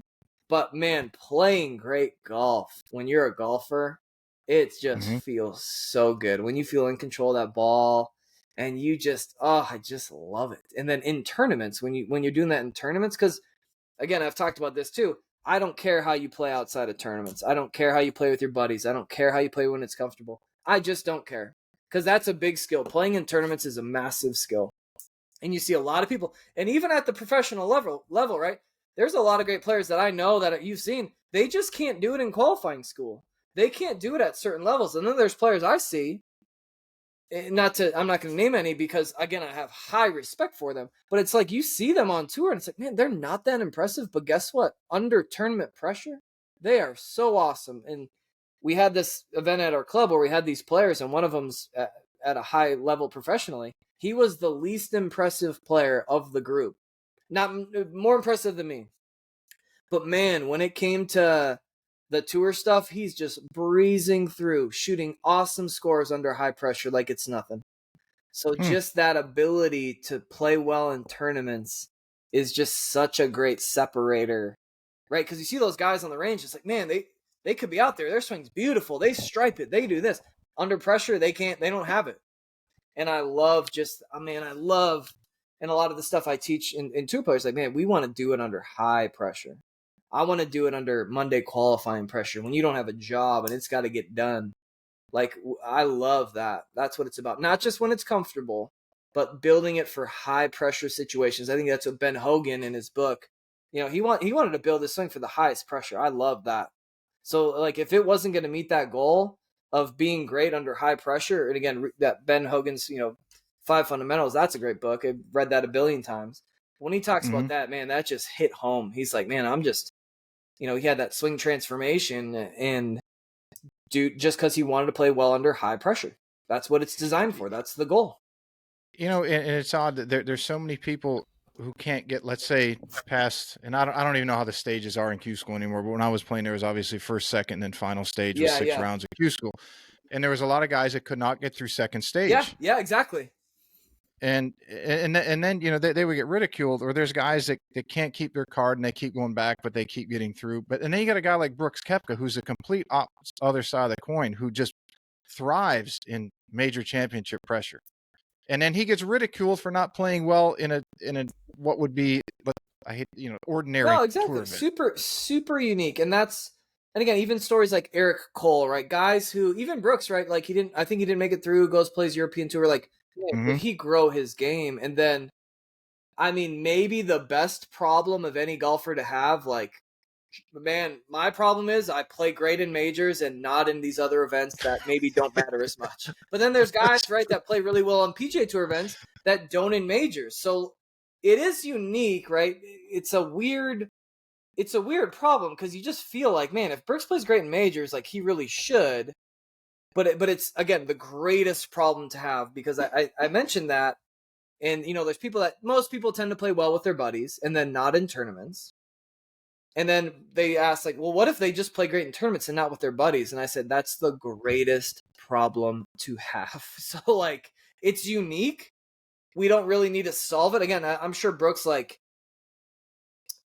I think every professional would love to have Brooks's problem of winning majors and not as many tour events. It just seems like, and again, it's the debate of, are majors as major as you want them to be, right? If you win one major or like 5 tour events, it's like, gosh, I don't know. I'd probably maybe want to win 5 tour events. Like, it's like, but is that major worth 5 tour events? I think that's for some debate. And, Tiger and Jack made majors just with how they talked about them. And then again, with how good they were in them, they kind of set them as the standard. And Brooks is, again, like, name a better major player. Victor's kind of getting up there recently, but, like, man, talk about just a force. You just assume he's going to play great. It's awesome. I would have to ask someone like a Brett McCabe, and I don't know if he's going to be at the PGA show this week or not, but if I run into him, maybe I'll ask him that. Yeah, ask him about Nick Dunlap too. My goodness. Yeah, my God. Well, he works with him. I mean, he mentioned him in his speech. I know. I would like to ask him, as I've been giving this some thought since he was on the show. God, it's hard to believe it's been a couple years now, but is handling the pressure of, let's say, a Monday qualifier or making the cut or a major, is it focusing on they always say go the process, but focusing on what you have in front of you and not allowing the variable to inhibit that? And when I mean that, I mean, you know how to maneuver in those situations. So you're not shifting your focus off what you're doing to saying, holy shit, I'm leading a major and I'm halfway through the third round. I mean, how many of us have been? I remember the very first big tournament I played in. It was big for me at the time. Was the Florida Open, and I knew I was leading because the cameras came out to follow me. And I was a nobody. Here I am with Gary Nicklaus and Tim Petrovic and that whole era, and they were all older than me. And I only remember this because the weather was so bad the first day. It was gusting at 30, and I shot 3 under. Let's go, dude. Yeah, Bro, now the second day, golf, man. Dude, stop it. Dude, stop. We need you playing golf, man. I love when golf guys play golf. It's just, there's a lot of pros and instructors that don't play, man. I just could not imagine not playing this game. Anyone can do what they want, but man, I just love that tournament golf vibe. Ooh. Well, I go to the back. I make the turn in the back nine on the second round. I think I'm another 2 or 4 under, and all of a sudden on the 11th tee, here come the newspaper cameras, and they're taking pictures, and someone says, "You must be leading," and I go, "Double, double," because it was Yeah. the first larger tournament I Yeah. was Yeah. in, and now I'm like, "Oh shit, I'm leading." Now I'm focused on leading, and I'm completely oblivious to what I was, okay, hit this shot here, at least having a structure. Sure. My focus shifted. So that's a question I have for him. And I've got some mental coaches, performance coaches coming on Nice. next week and the week after that I'm get into that with them. But getting into the mind, I mean, that can be a labyrinth. I don't want to go too deep and get my Yeah, and I think, and again, find my way I out. would say I'm not an expert there, but some guys are just like naturally clutch. Some are naturally like relish it. But again, even if you just look at like the PGA Tour, like when kind of a young guy who hasn't had the lead before is leading, like you can almost assume he's not going to win, right? It's just because you got to somewhat learn from that situation typically, right? If you have the lead, that's what makes like Chris Kirk's win at Kapalua just like so impressive. And guys, when they're ahead, like to close it out, like Tiger when he had the lead to just close it out and essentially play like perfect golf, went under high pressure. Man, that's just a different level that I think some guys just have guys and girls just have the stones for, and some don't, and sometimes you luck into it and sometimes you luck out of it, and again, like a guy like Brooks, it's just you can just tell like that's just where he wants to be, that's where he's comfortable, like he's and then there's some people that's like, man, they just can't quite function. And that's the thing with golf, right? The thing with golf in being nervous, I tell this to anyone, it would be like getting super hyped up, right? It's not getting super hyped up and doing a PR with bench press. It's getting super hyped up and performing brain surgery.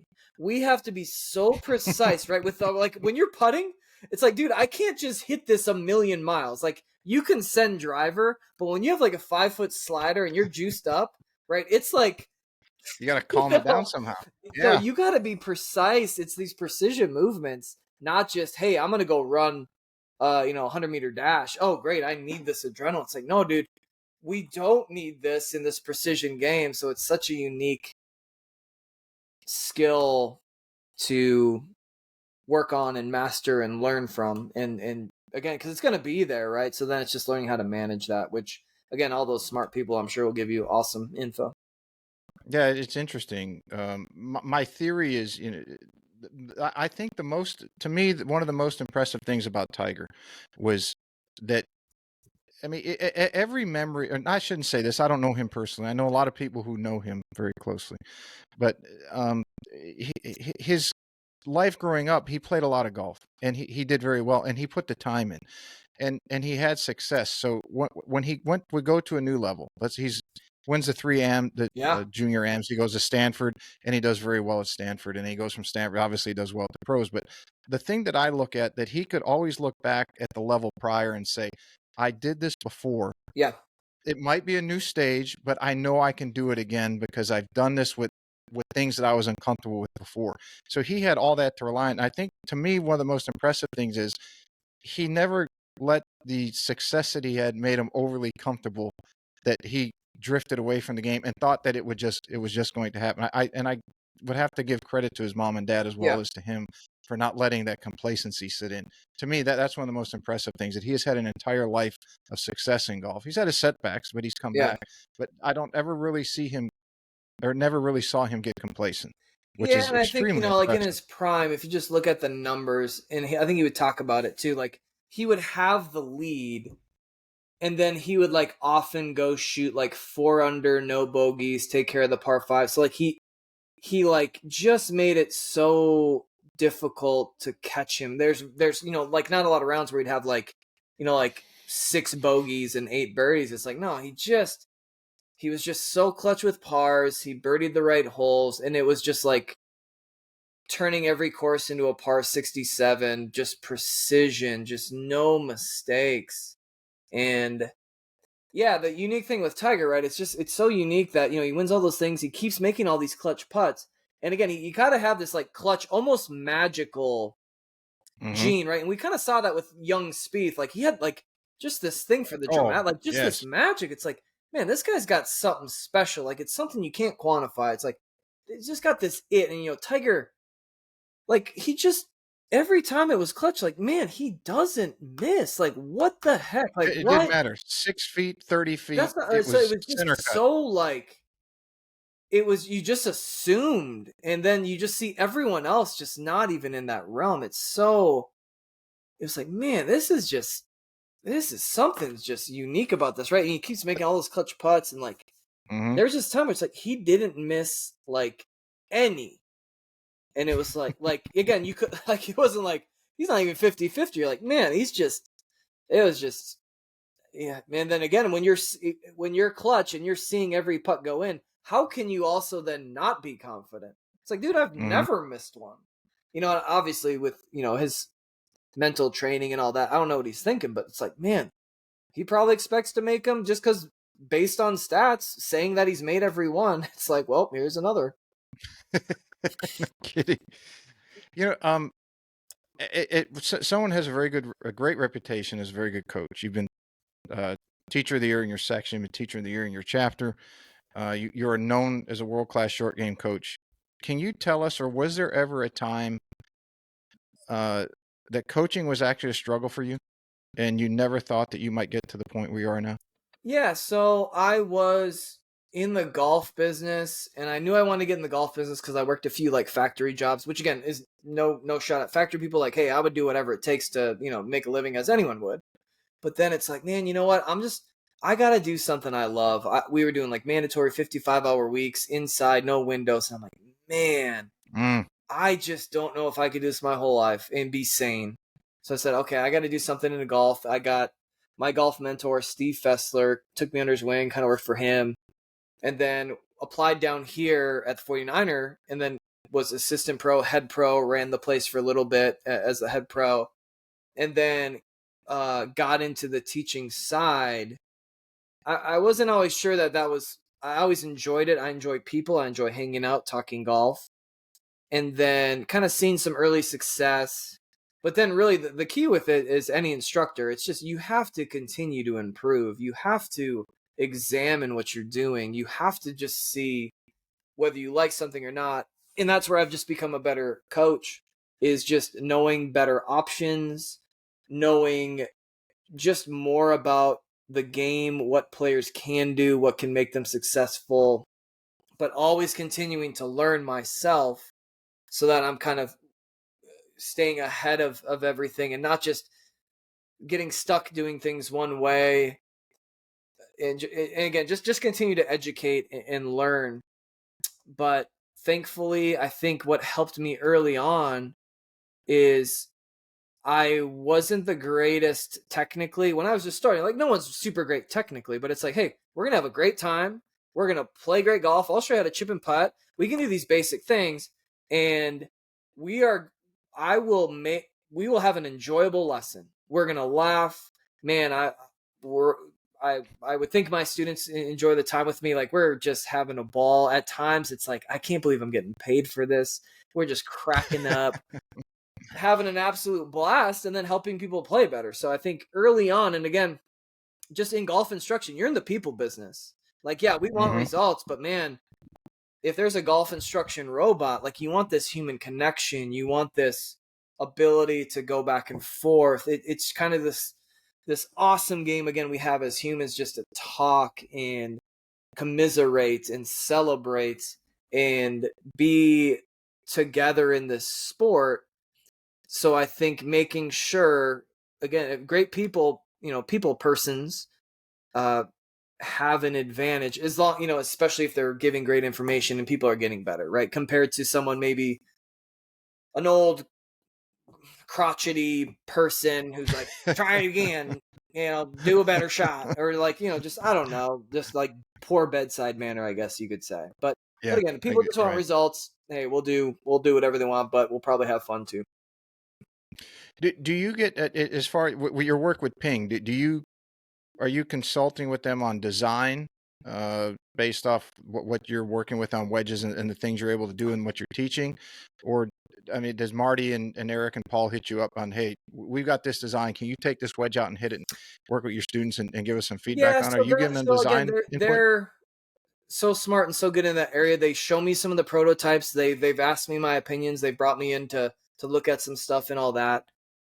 And so I wouldn't say they like take my, hey, we need to, cut this off here, but yeah, I'll help give them feedback, and I'm sure as the others do, like, but really, for a lot of it, it's like, what do the tour guys think? And especially as a brand, when you're trying to have adoption among your tour players, right? Vokey in general just dominates the space. So, what are they doing? Why are a lot of staff players for every company playing certain things, right? So you're just kind of trying to bridge the gap, because again, Ping's equipment, I don't feel like is poor at all. Again, I love it, but when maybe your market share doesn't match what you feel like the perceived value of your product is, you're just trying to figure out, like, okay, what are we missing? Like, why are maybe certain driver sales and a lot of non-staff people play these certain things, but then why, maybe our staff people or non-staff people, like, why wouldn't people play this? So they're doing all the right things. They'll show me what they're doing. They keep me in the loop, which is great, and have me kind of tinker and test some things. But yeah, it's cool to be part of that process, kind of see what's coming, and they keep me in that loop, which is great.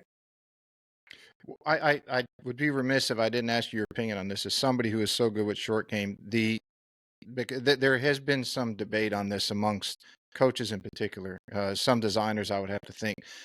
Your thoughts on bounce, and it's come to the forefront as short game has become more prevalent. And again, we talked about that with guys like you.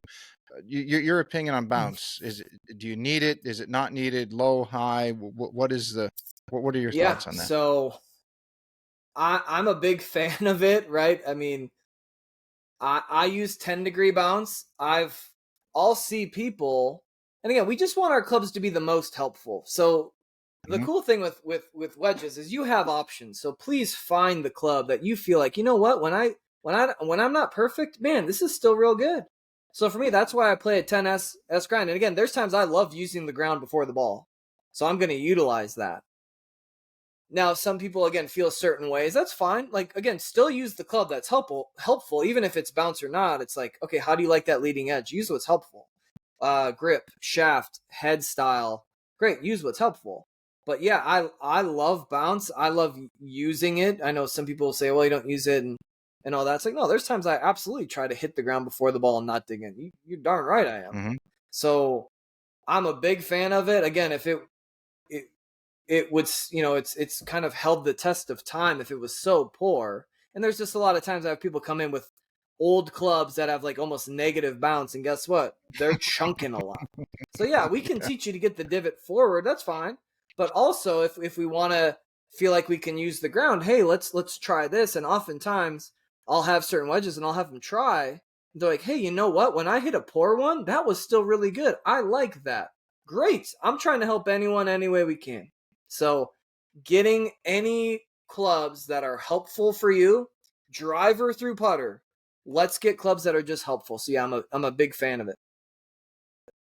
Yeah, like spoken like a very good, true teacher and a coach.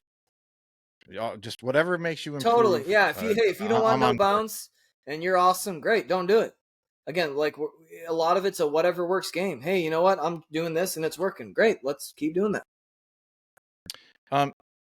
Over let's say the last 3-5 years, whatever number you want to fill in the blank, is there anything that what would it be that you've changed your mind about most, and what experience led you to that change? Yeah, I mean, I think a lot of it is, and again, any way can work. Any way can work.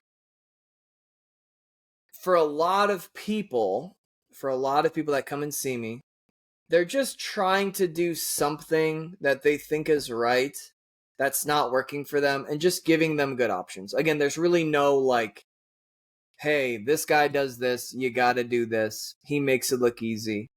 It's just really knowing better options, and knowing when you can be flexible, knowing what's mandatory and what's not mandatory. Right? So hey, if you want to do that, like, again, there's certain ways that you can move the club that you cannot physically play golf, right? If you're just too flat and we can't hit the earth, or if we're too up and down and we have no, propulsion to the target, okay, you cannot play. And a lot of times in swing, and again, in short game too, I'll just say, hey, they're super frustrated. It's not going well. But I'll say, hey, good news. You're using the club in an unusable way. Like, we've got to, like, we'll look at it. It's like, yeah, you can't play golf that way. Like, we can't send it at the target from there. So then we can start to work on some things that'll help with that. But really just continuing to improve my knowledge base, see what works, see what doesn't. Even if something sounds good in theory, right? There's a lot of good theories. But then it's like, okay, what have I seen, though, over the past 15 years with what people can and can't do? And a great example of that would be, so I would teach these big classes, 30, 40 people. And at times, right, you see Jason Day, Steve Stricker go super wide. And like some people would do it well. So like we would teach kind of this options class. And then there's shots where it's like, hey, just only use your wrists. And everyone could kind of hit the ball that way. So then based on those studies for mid to high handicaps, man, them doing less with the club tended to give better results based on experience. And again, that's just maybe a small sample size, but seeing what works for people in reality, not just on paper, and then learning from that, and then just giving them options from that. I wrote a putter fitting system many years ago, and people would tell me, give me feedback. And as I got into fitting more and more people, I spent 7 years putting this thing together. But then what I found out within a very short period of time afterwards was, okay, I know the science behind this. This was well in advance of Follow the Science, that's gotten so big the last couple of years. But I knew the science behind it. I knew it was very good, but I also knew, coming from a playing career, that what someone tells you isn't always applicable in the reality or in particular situations. Yeah. So, and I would tell people, I said, look, I know this is very good, and I know you're going to putt better. You're definitely going to putt better from when we started. But if something doesn't feel right, then you need to tell me. Email me in a week, in a month, or whatever it is. Say, hey, I'm putting better, but this is happening, and then we'll get together again, and I'll modify it, because while this is very good, you have the science world, and then you have the real world. I remember years ago, I used to debate with some of my coaching buddies. I said, look, yeah, this is physics, but you also have the world of applied physics. Yeah. And then you have the real world. So which one are you referring to? So, I agree with you wholeheartedly that let's find out what works for this person, and let's have many options to give them. Yeah. Not just throw them up at spaghetti against the wall, but let's, based off our experience, figure out and then say, here's where we're going to go from here. Exactly. So like a lot of things we do, I like to run people through tests and be like, hey, let's be able to do all these for skill. But then what they'll usually say is, hey, I really like this shot. I didn't know that. Yeah, okay, great. Let's roll with that. Like, so just giving people the right options to try, and then allowing them to choose what's best for them. Again, I could care less what you do, as long as it's working to the level that you want. Awesome. Do anything you want. Probably gives them a little more comfort and confidence too, that they were able to somewhat problem solve based off some of the information that you gave them. Yeah, and then it's, again, you're trying to, even like with tour players, you're trying to help them find the best solution, or help them. You're pushing them towards maybe a certain way that will work, but then kind of helping them feel like it's their idea, or like they're coming upon it. It's like, okay, great. That seems to be the common denominator with tour pros. Whatever is in your head and you know that they need to do, somehow right. make so it. Then it's like, okay, based on your experience, we know that doesn't tend to work. Hey, let's try a wristy fade. Oh, I love that. When then that's just getting them more online. It's like, oh, okay, yeah, great. Let's get it on video. Let's baseline it. Let's measure it, and then go from there. This one came from one of the people who wrote in, that posted that when I was having you on, that wanted me to ask you, for someone who has aspirations to be like you sometime, but they're getting into the coaching world a little late in life. Is there any advice that you would have to them that they could streamline that process, make it a little more efficient, so they could learn faster? And if so, what would that be? I would say, number one, you better love it. Right. So a lot of people see some of these coaches getting paid a lot, and they're like, well, I'm going to try to get in there. Well, you better love it. You have to love it so much that you want to dive in. It would just really be finding, like, again, a lot of the stuff Andrew Rice, Coach Camp, finding a lot of these modern things, modern instructors, and learning from them. You know, some of the old school stuff is kind of being disproven, and there's some old school truths for sure, right? There were some great instructors back in the day that were incredible, and then myself, I like to blend some old school and new school, but I just like to do whatever works. But it's really, I'll also see a lot of people too who have great theories. They're very knowledge based, but they don't give enough lessons.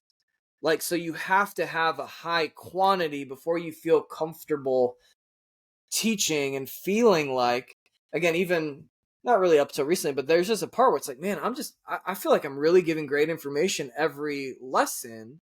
Because early on, you might feel like, man, that lesson didn't really go well. But then you just learn more and more how to educate, how to help them, how to build skills, when to know if it's technical, when to know if it's skill, and just having these awesome options that really, man, it's really tough to like be great right away.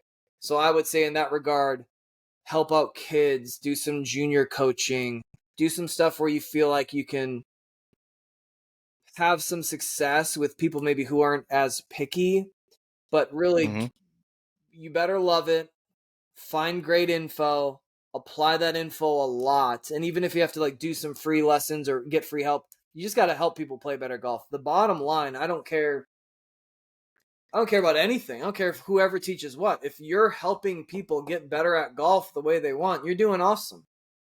Yeah, you're doing a great thing. So getting a lot of people better at golf should be the goal. And, you know, if you got to take on some free people to do that, or just be like, hey, you know, I got to get better at coaching. Like, can I try to help you out or anything like that?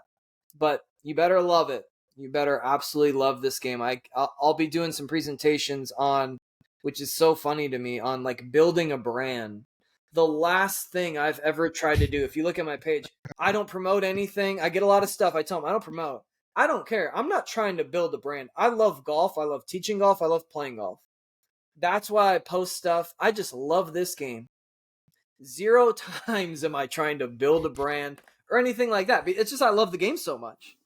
Or you better just love the game. I'm not strategically trying to grow things. It's like, no, I just love teaching this game. I'm going to help people get better. And I love social media because I can meet awesome people, right? Man, I've made some great connections through social media. That's my favorite part. But I ain't trying to make money. I'm not doing promo codes. I could. I just don't want to. I just have no interest because I just love this game. Maybe to my detriment financially, but I just don't care. I love golf. I love teaching golf. I love playing golf. Yeah, it's interesting how life will, if you let it, will move you in a direction that if you don't know what you want to do, you will find it if you follow the beacon that's inside you. My entire life, I would get not criticized, but teachers in school and grade school and say, hey, pay attention because you're supposed to be doing this and you're not doing this. I would just, my mind would think of a lot of different things. And I mean, it's not that this is making any kind of money that I'm going to live off it or retire off it or anything, but the podcast has given me an outlet to talk to a lot of different people about a lot of different things. I just have a very curious mind that way, that I have the ability to be able to talk to sports psychologists or engineers on clubs or coaches or anybody in anything that has to do with golf, how to build a culture at a club or as a business. To me, I find it extremely interesting. Well, I would say, and I would just guess, do you love doing this? Yeah, I've done it for 5 years and I haven't got paid 1 cent. Do you love doing it? So it's, yeah. I don't care how long you've done. So like, that's usually the thing. It's like, oh, I just love talking to people. This is fantastic. Same thing. The cool thing with our world nowadays, right? You see all these YouTube people doing goofy stuff, making great money. If you love anything, if you love it enough and you just want to work around that, you can usually make money on it now, right? Remember video games when your parents would say, don't play video games, you know, well, geez, now video gamers making tons of money. So if you love anything, you can go YouTube crazy on it and make a living. So there's no better time than now to love something and profit off it. Where again, back in the day, yeah, you couldn't make any money on video games. It was a hobby. Yeah, but now it's like, man, you have opportunities. So you better, you know, and again, everyone's in different situations, so no judgment, but man, there's no better opportunity. Again, I teach a game for a living. This is incredible. People don't need this game. I often think, you know, like let's say aliens come down and like, what do you do? And I'm like, I teach people golf. They're like, why do they need to golf? Do they need it for food? I'm like, no, they usually golf because things are going well in life and they're bored. And it's like, so we're just hitting a ball around. Like there's no, we're just because we're again, usually things are going well in your life where you can afford time to hit a white ball around. Awesome. Mm-hmm. Like great. It's not for food. It's not for shelter. I mean, for, at the pro level now, but it's like, man, what a wild sport. And yeah, to make a living off it, or, to do what I love. It's so awesome. I don't take it for granted. And that's another reason why I feel like I work so hard. Yeah, of all the crazy stuff that goes on in the world and people focusing on the shitty stuff, social media has provided a way for humanity to expand and grow. I mean, it's connected us like Yeah. this. Awesome. I found you at Coach Camp through a video, and then started. I was following you before, and then saw you at Coach Camp on a video, and then here we are in a video, and Yeah. hopefully thousands of people listen to this, and it'll just continue to grow. Yeah. Awesome. Yeah, exactly. I just enjoy talking golf. Oftentimes, I'll see people around like, hey, I hate to bother you, but it's like, no, man, I'm a golf guy. Like, I want to help you out. Like, I enjoy helping people. And then, man, if I can help them in this sport, which, I feel like I can do all right. It's like, man, I just love it. I mean, we've hit a lot of things. I don't think we left anything out about short game, but do you have a few minutes more? I call it the emergency 9, just 9 random Oh, sure. questions. Yeah. Let's, That's usually pretty fun. let's go for it. And I tell everybody from day one, and you're the 128th episode, so Wow. everybody Look has at gotten. you. Yeah, everybody's got the first and the last question are the same on every person. I Wow. should Okay. probably make I'm an going episode with all those. emergency 9 hat. This is my E9 hat. All right, so you get, let's say you get into the Phoenix Open and you win it, and then you win another tour event, and they tap you on the shoulder to be in the Ryder Cup. What song are you having them crank as you walk up to the first tee? Oh, for the Ryder Cup, man. Oh man, so it's very funny. So I am like, everyone's like, oh, I like, what do you listen to? I listen to anything, I listen to everything. Man, I'm kind of like an old school emo kid. I like screamo a little bit, so I would, golly, I'd probably play some like At the Drive-In, and no one's gonna know. And if you do, awesome. But just chaos. So yeah, it's like, I was used to be in a band. We play like Smashing Pumpkins and Weezer covers. Mm-hmm. So, but like screamos, I don't know. I'm just wild. And yeah, I like all the popular stuff too, but I think that's where me and Victor Hovland would get along a little bit. Maybe not as hardcore as he is, but like some of the emo punk stuff I like. All right, cool. Hollywood comes calling and they say, you've gotten so popular. We want to make a movie about your life, and we're going to let you pick who plays you. Who would you have them cast? Yeah, so I've gotten in, again, if I had a nickel for every time people told me this, I'd have like 25 cents. But I get not much, but I get like, a little bit of Dale Earnhardt Jr. and I get a little bit of Neil Patrick Harris. So I'd love to say someone that looks great, but hey, look at me. I mean, you should see me without a hat off. If I did this podcast without a hat, I think Instagram would take it down. Not great. Didn't overseed. Right. Haven't overseeded for a long time up there. Would you rather play at Augusta National or get 4 tickets to the Masters for life? Oh man. I would say, so I haven't been there. I would say play Augusta National. Would be like play with like my dad, and like, if you could have a foursome at Augusta National, that's the bucket list. So because I also just really enjoy watching it. Like that Masters Sunday, people are like, hey, do you want to come over, have a Masters party? No, I don't want to come over. I want to watch this by myself with maybe my wife, and there's a couple people that I've allowed in to be quiet. No, this is my time. I don't want to party. I don't want you asking what a double bogey is. This is my, exactly. If there is one time I'm taking off, I take off the Masters to watch it. I don't want to teach you. I don't want to, yeah, I know. I don't care. I take off the Masters to watch it. I just love it so much. So I would just watch it, and then I'd love to play. I'd love to play it. All right. Let's see what I got here. More annoying, slow play or aerated greens? It's funny because I actually love aerated greens because I always play great. I putt great. Again, I don't care at all. I don't care at all. So I'd say slow play because on aerated greens, I just always play great and my putts drop and everyone else gets mad and I just kind of love it because I just love the chaos. Like I don't care if I hit a good putt and it bounces ever. I just don't care. So I just could care less about my results. I don't get mad on the course. I tell all my students, hey, you can get mad on the course and throw clubs when I do. I just don't. So I hold myself to that standard. And yeah, I'm disappointed at times, but like, man, I just don't care if putts go in or not. I just don't really care. Cool. Best golf movie? Gosh, in my opinion, the Mm-hmm. best golf movie has not been made yet. Because there's like all these movies that are fine. They're all fine. Like everyone just says like Caddyshack and all that. And that's fine. Like they're fine. But has a real great golf movie been made yet? I would say it's in the future. So, because again, there's only like a handful of options. They're all fine. And I think everyone just says Caddyshack and then they give like their Caddyshack quotes, and that's all fine. But I think a great golf movie could be made. Okay. Uh, best golf item you bought under $1,000? Could be a training aid, could be a club, could be anything. Book, course, online, lesson, anything, whatever Yeah, it is okay, under yeah, a yeah. thousand So bucks. I would say, and again, just because, man, this I could think about this for a while.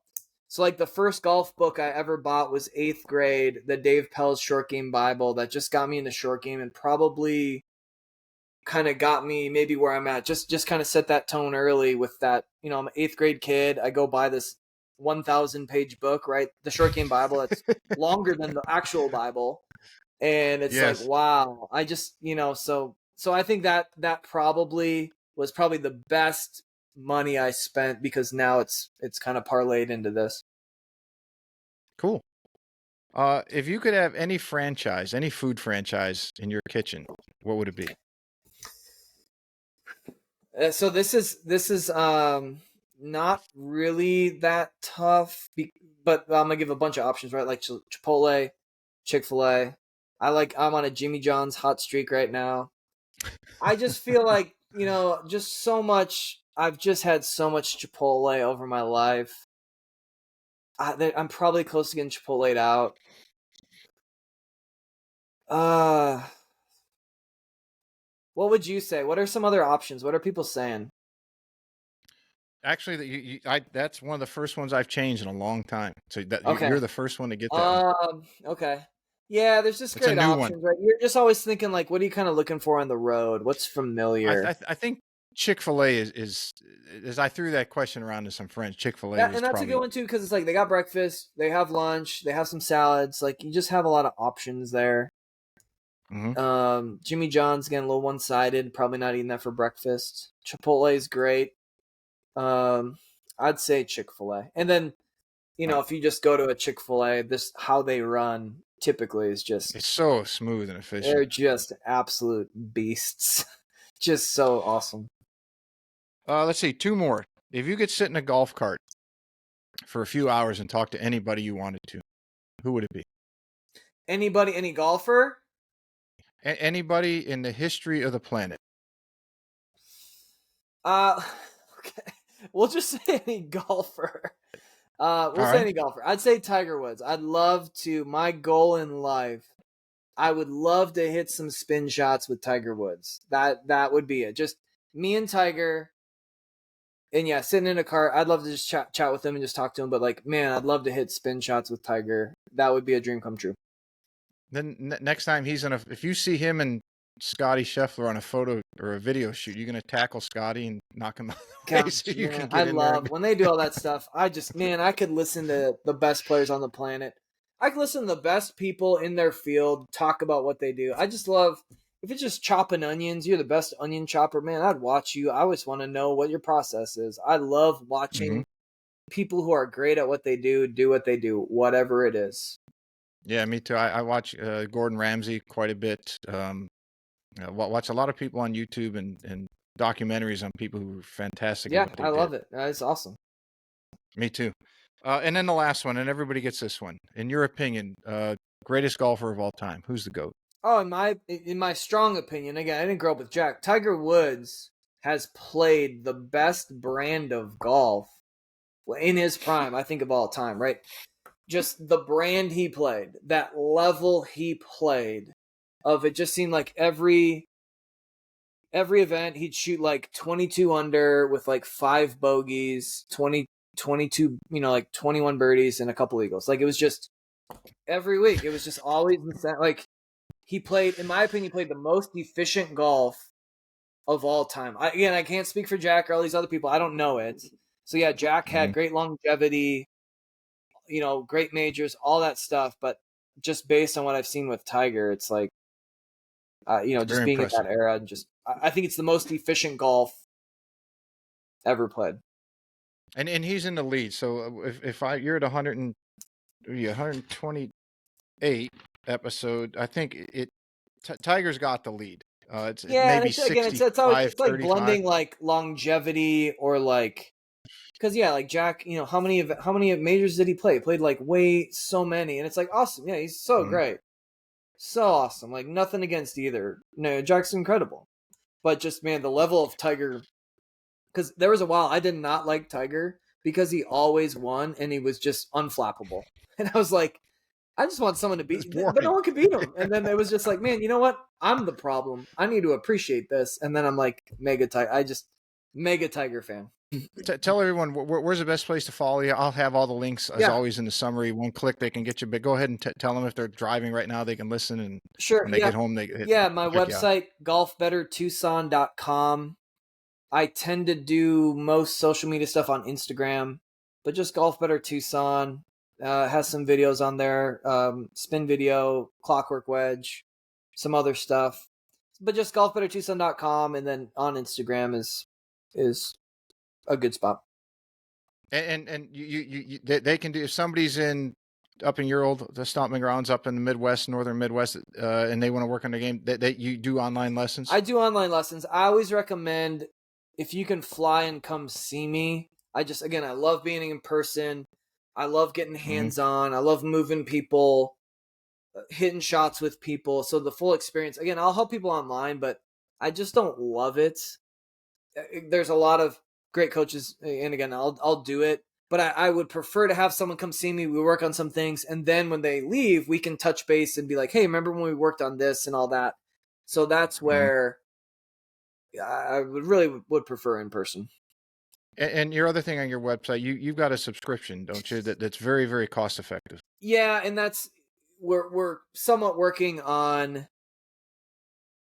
a new platform as well, but it'll just be linked in all the golfbettertucson.com stuff. So yeah, there's videos on there, some subscription, but we're working to kind of build a new platform and launch that. So golfbettertucson.com, best place. And again, if you want to contact me just through there, I get a ton of messages online or on social media. So if you want to contact to set anything up, always do it through my website. But yeah. Very cool. I've enjoyed. Hey, Derek, this is great. This is awesome. Thanks for having me on, man. This is great. They're gonna do like they're gonna check out your website. Their jaw's gonna drop and say, "Holy shit!" And hopefully they can learn a lot from there. If they can't, go out to Tucson, see Derek, and get your short game really, really tuned up. Or again, just find someone local. Business, thankfully business is always good. So I'm very appreciative for that. So yeah, just finding local people. Again, I love working with people. So if some people like my vibe, we're just a great fit. We have a lot of great times in Tucson. And yeah, if you can make it down this way, we always have a blast. All right, cool. Just hang out for a minute. Let sign off. Thanks everybody for checking us out. We'll see you next time.